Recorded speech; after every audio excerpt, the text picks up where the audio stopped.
Hello, this is Tim Law with Playing It Forward Coaching, and I am down here at Rehoboth Beach with a wonderful lady, Carol Everhart, who is going to kind of tell us her story.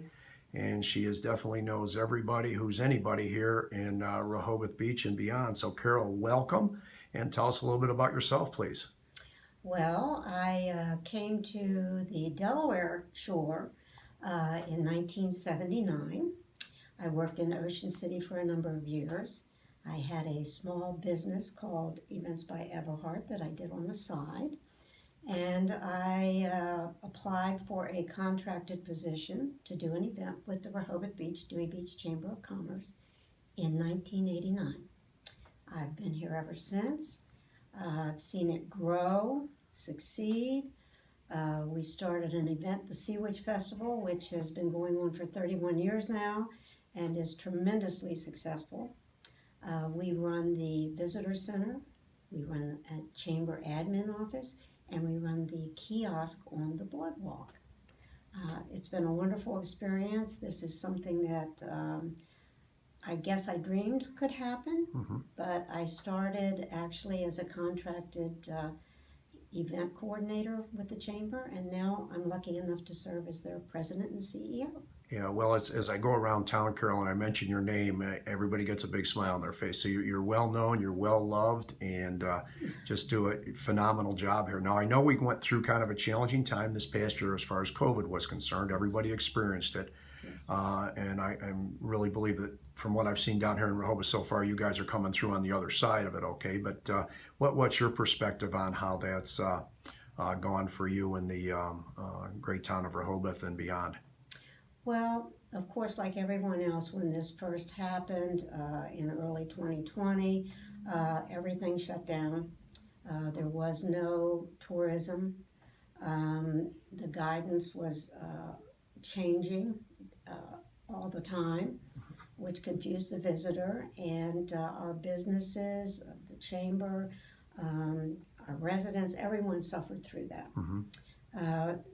Once 2021 came along, and we started to see a increase in the visitation and the relaxation of guidelines.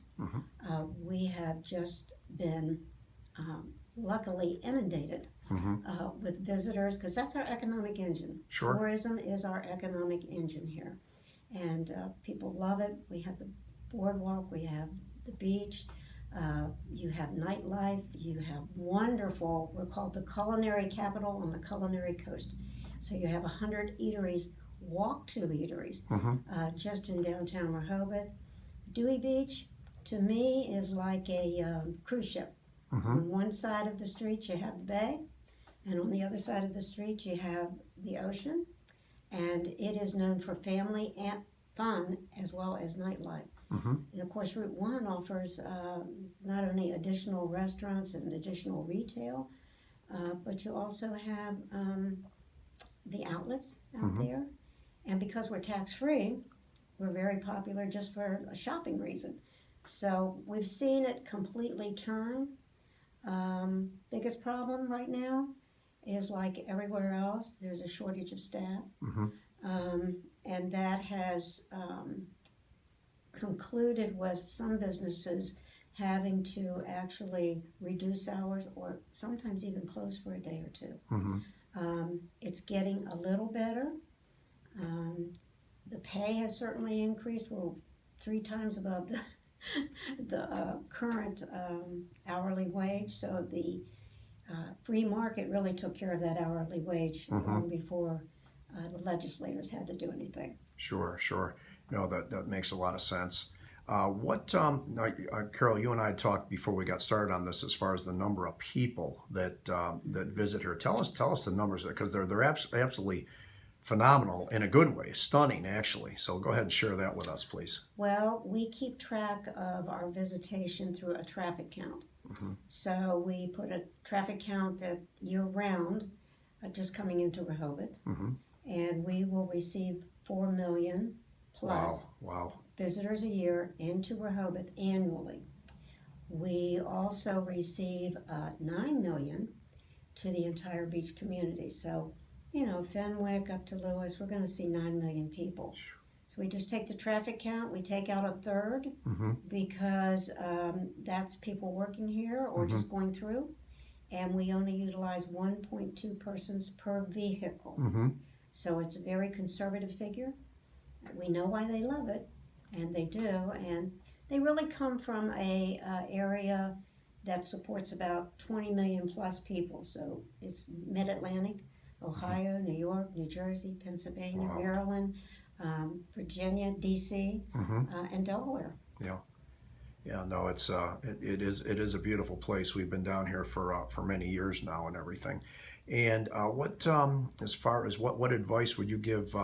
Let's say people want to come in and visit, as far as maybe the timing, because obviously the peak part of the summer is pretty crazy and everything. So what as far as timing is concerned, what would you share with anybody who's listening here? Okay. Well, we are no longer just a seasonal beach community, and that's been going on for many years. We are really 52 weekends a year at minimum. Every single weekend has an event, and they come for those events. And as far as the weather goes, it's not the heaviest visitation in May and June, which most people think. It is in September and October. Yeah, that is surprising. Yeah. The water's warm. The weather is more pleasant. You can count on it more to be warm than you can count on it to be warm in May and June sometimes. Sure. Well, you're coming off that cold ocean all winter long and everything, so certainly May is not the time to get in there. And we were down here in early June, and the water temperature was still pretty cool in early June. Yes, so I couldn't agree with you more. Yeah. So as far as some of the things to see here and everything, you talked about like 100 different restaurants here in town, which is absolutely incredible.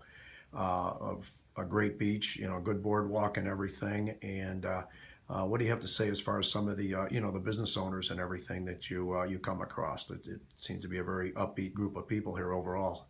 Well, we have 330 business fronts in downtown Rehoboth and 86 in Dewey. Wow. And then there are hundreds out on Route 1. I would say in downtown Rehoboth, all the storefronts are occupied this year, which is a really great gain. And there's boutiques, there's restaurants, there's fun food, there's Funland on the boardwalk. If you've got grandkids or kids, you want to get them to Funland. There's lots of little arcades on the boardwalk.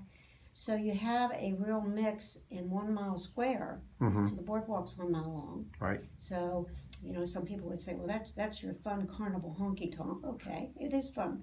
It is. Sure. It is fun. But as you walk towards off the boardwalk, there's fun on both sides of the boardwalk, beach on the other side. You're going to find nice boutiques, upscale restaurants. It's just got the variety in a walkable town.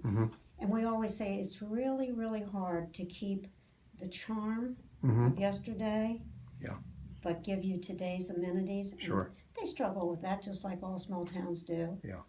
But it's just a wonderful place to be. Yeah. As I said, we've been coming down here for many years, and you struck a chord when you said about Funland, because that's got grandsons 13, 9, and 7, and they're all going on like 18, it seems like. But it's Funland. That's what they want to go to, in the evenings and everything after we've hit a lot of the shops or restaurants or whatever. So, well, this has been great, Carol. Any last second thoughts here? Please give what's a good number to reach you at, or an email that you could leave with us here. So you want to go to beach-fun.com, beach-fun.com, and on our site you will find absolutely all of the information that you're looking for. We do have a visitor's guide and a dining guide that we're happy to also provide to visitors, and they would call 227-6446, 302-227-6446 to reach us. Fantastic. Well, this has been wonderful, Carol. Thank you so very, very much. And we will be having this up on Playing It Forward Coaching on my YouTube channel. If anybody who sees this hasn't subscribed yet, please do so. We got some awesome interviews along with Carol's today, and appreciate your time very much, Carol. Thank you. You're welcome. Thank you for doing it. Yes.